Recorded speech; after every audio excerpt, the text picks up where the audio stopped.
In this video, I am going to share some important points about Michelson-Morley experiment.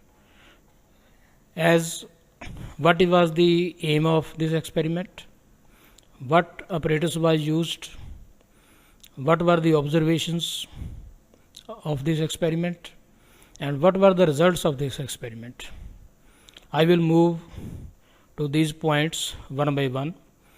In the next slide, let me first of all discuss with you what was the aim of this experiment. Before touching the aim of experiment, let us go some history of about the nature of light waves. In the earlier times, light was assumed to propagate as a longitudinal wave, but we know for the propagation of a longitudinal wave, the existence of a material medium is must. So the existence of a material medium pervading all over the space was postulated. This hypothetical medium was named as ether medium. Basically, Michelson-Morley experiment was performed to verify the existence of this postulated ether medium. In the next slide, let us see which apparatus was used to perform this experiment. As is clear from the slide, S is source of monochromatic light, which is emitting a beam of light B. M1 and M2 are two plane mirrors.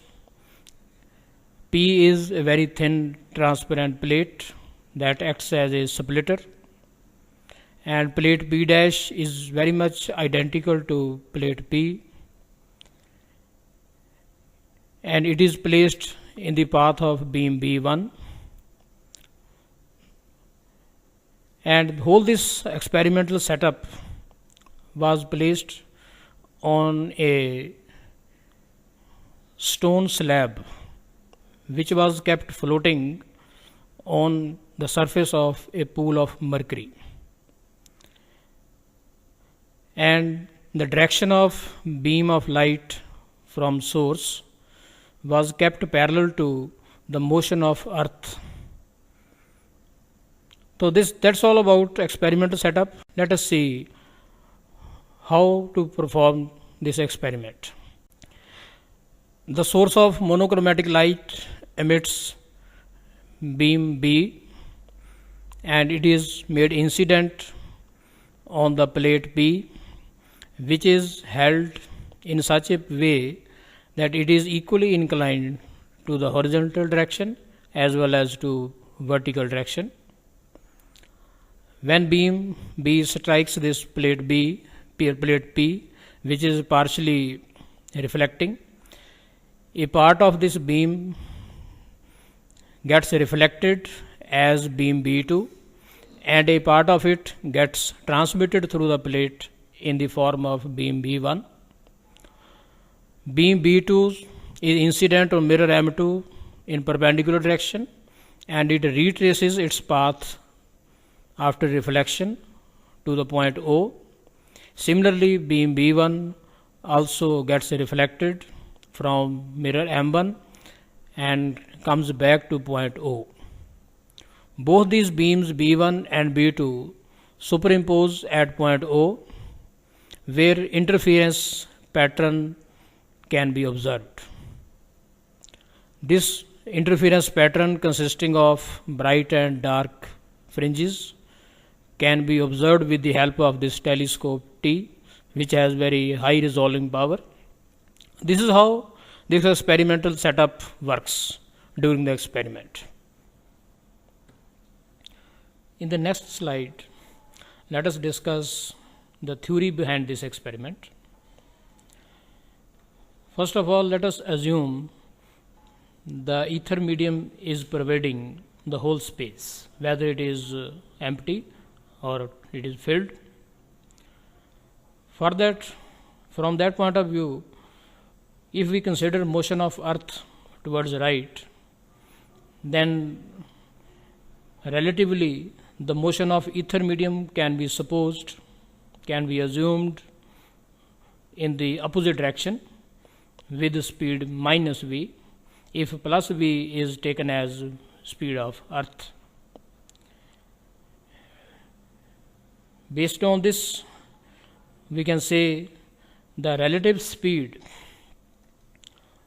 of light while moving in horizontal direction will be c minus v, and its relative speed while traveling towards the left will be c plus v. Using these ideas, we can calculate the total time taken by beam B1 in traveling from point O to mirror M1 and then back from mirror M1 to point O. After making simple calculations, we can obtain the value of this time that has been denoted as T1. Similarly, we have to calculate the time taken by beam B2 in traveling from point O to mirror M2 and then back from mirror M2 to point O. It can be well understood that in the time interval T2 by 2 taken by the beam B2 to reach mirror M2, the mirror will shift to its new position M2 dash, and the distance travelled by mirror in this time interval will be its speed multiplied by time interval. Similarly, the distance travelled by light within this time interval will be velocity of light multiplied by the same time interval. It should be noted, after total time T2, point O will also shift to its new position O dash. From the geometry of this figure and by using Pythagoras theorem, we can calculate the total time taken by beam B2 in traveling from point O to mirror M2 then back to point O, as is clear from this slide. Very simple calculations, and by using binomial theorem we can get an expression for T2.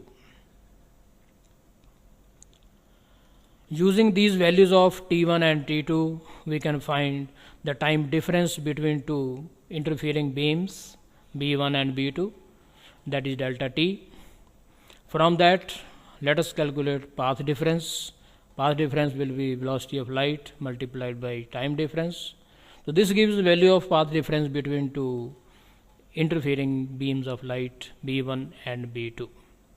Depending on the value of this path difference delta x, we can observe bright or dark interference fringes appearing at point O. The fringe width was also measured for a particular value of d, that is the distance of plane mirrors from point O. Then the whole experiment was repeated after rotating the experimental setup through an angle of 90 degree, such that beam B1 becomes perpendicular and beam B2 becomes parallel to direction of motion of ether medium. Again the same calculations were made. Again at the last, fringe width was noted. According to assumption of existence of ether medium, it was expected that there must be some fringe shift after rotation through 90 degree, but practically no such fringe shift was observed. Many attempts were made to explain the null result of this experiment, but all the attempts failed. Then the whole experiment was also performed at different altitudes from surface of the earth, and also during different seasons of the years, but always no fringe shift was observed. That is, the experiment gave a null result. Now, at the last, let us see what were the conclusions from this experiment. First of all, it is clear that there is no role of any material medium for propagation of light. That is, ether medium does not play any role, or we can say light does not propagate as a longitudinal wave. The second conclusion was the assumption of existence of ether medium is wrong. Then we can say velocity of light is independent of motion of source of light or medium through which it propagates or the observer. Lastly, the most important conclusion was velocity of light is same in all the directions. Thanks a lot. I expect comments from the viewers and I will try to respond to those comments also.